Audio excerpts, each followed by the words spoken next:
Okay, how you guys doing? Today we're going to repair this Broadway Limited Incorporated F7A unit. Well, it's actually a C unit, 308C, where the number board LED is not working. So, as you can see in the image here, it sucks when it doesn't work. So we're going to replace this one, and the first thing we have to do, of course, is take the shell off. And on these BLIF units, they come off pretty easy. You have to remove both couplers, and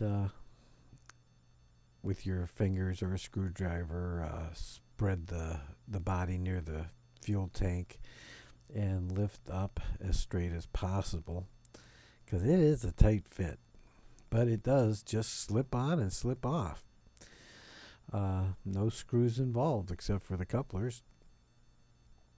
So roll it over, and let's see. The only reason you need to take the back one off is because of the cut lever, which is goes below the coupler, so it interferes with you lifting it out. So just take out the one screw and with the tweezers or whatever. Then you're able to pull the coupler pocket out through the front after you've slipped that screw out.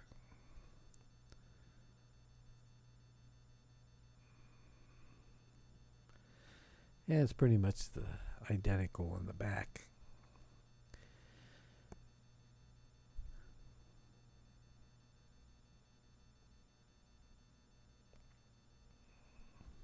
In this particular image, I did not have the coupler in the back out.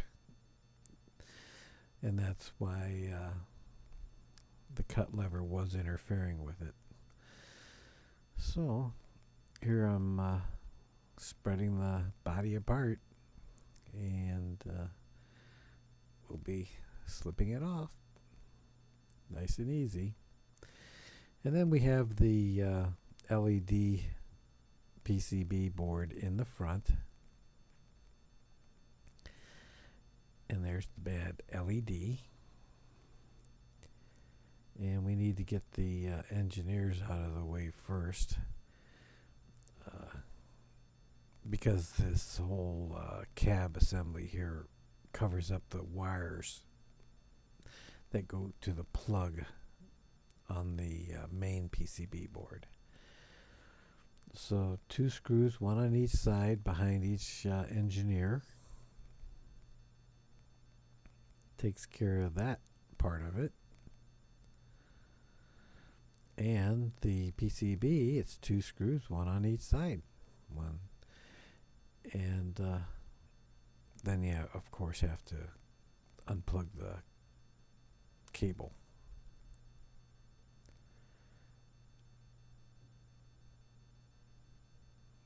Okay. It's a tight fit with the covers that are all over the LEDs to contain the stray light. But it comes out, and unplug the harness.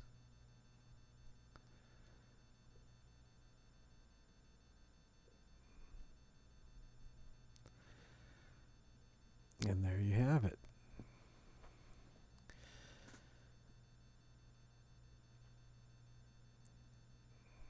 So I'll use my soldering iron and solder sucker and suck the solder out. One thing I did find is the holes that they drilled for the LED are really too small. They actually forced that sucker in those holes and then soldered it. So it took me a little while to get it out, and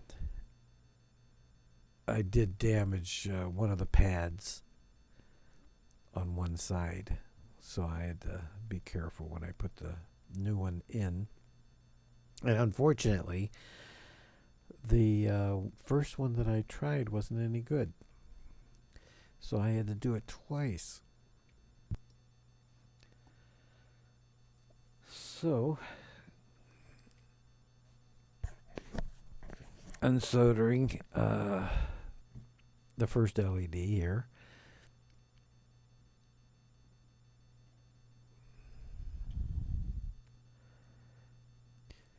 So once we're finished with the soldering, we get the PCV back in. You can see it's a warm white, soft white LED there. And put the 2 screws in the 2 holes I'm pointing out, and you're good to go. So as soon as we get these 2 screws in, we'll install the cab floor with the 2 engineers. The total time it took to repair this without the baloney with the first LED that didn't work was about 15-20 minutes. Took longer to edit this video, that's for sure.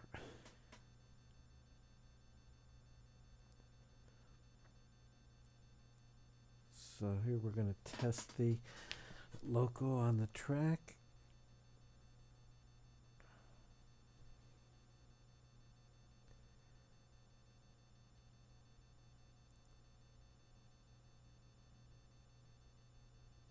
And there you see that the LED is working properly. And we'll get the cover back on. So here we slip the cover back on. Try and go down straight because it does snag a lot. But there, it's on. And we'll put the couplers back on.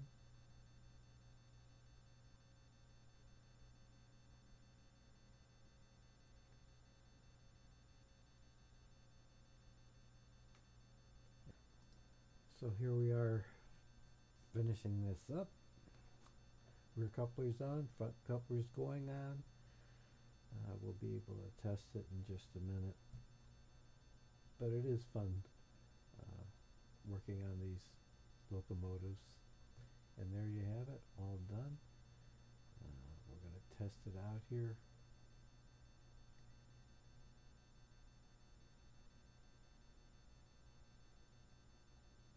Right above my bench I have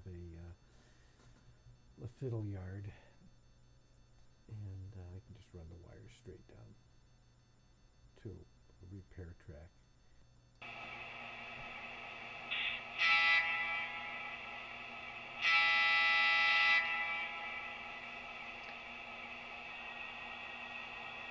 Catch you guys next time. Have a great day.